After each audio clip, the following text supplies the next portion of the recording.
It is just like a science teacher to have a frog in her throat. I'm honored to speak with you this evening. Think back just for a moment of you as a young child. Do you remember your unfiltered curiosity that you had about the world around you? The excitement when you saw a butterfly fluttering by, picking up slimy worms after a rainy night? Thinking about fog as you walk through it, looking up at the sky and wondering about the intricate patterns that the birds fly in. At the lower school age, students are eager about the world around them. They are hungry for knowledge. In science, we foster that instinctive curiosity by raising the questioning mind. So how do we engage students to ask thoughtful questions? During science, I do that by placing real-world experiences and challenges in front of them to wonder about, taking their questions and adding to them over time. You've seen these, haven't you? What are the parts of a bird? Students mindlessly labeling information they've memorized.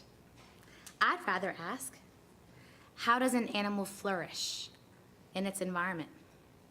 The first question can access a list students have known for some time. The latter can invigorate a mind because the answers are endless and the question demands further investigation. Science lab in the lower school are designed by the questions of the lower school students. You might come in the lab and see 4 or 5 different projects and experiments occurring simultaneously.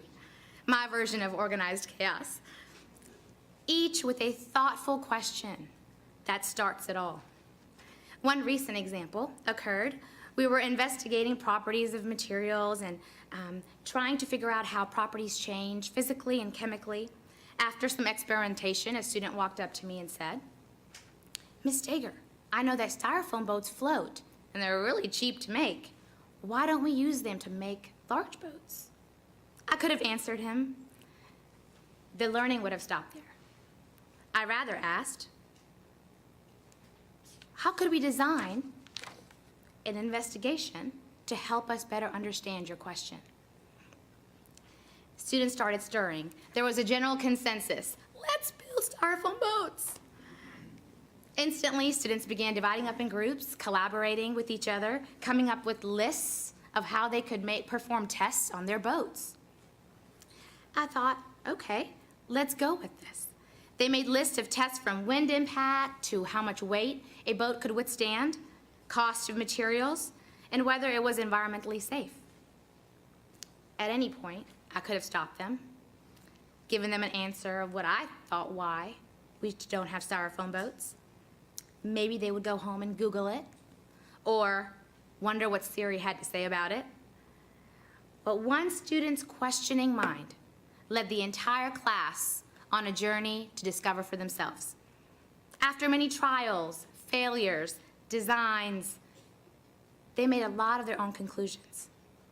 They learned that styrofoam was not a very sturdy material. It toppled over very easily. Wind had a great impact on their boats. You could imagine the large fans in the lab toppling over styrofoam boats, can't you? They concluded that styrofoam was an unnatural material and could damage the organisms in the ecosystems underneath the water. After our cleanup of our unit, many said, styrofoam is not recyclable. It would cause a lot of litter and trash in our environment. The power of one single question had a domino effect towards the excitement and engagement of student learning. And a questioning mind can transcend a person from a consumer of knowledge to the producer of knowledge. And lower school students experience the real world and its endless inquiry when they come to the lab. Thoughtful questions that guide learning and investigations that help with self-discovery. So when you're with your child and see a flock of birds flying in the sky, I hope you ask them, why don't they bump into each other when they fly? Thank you.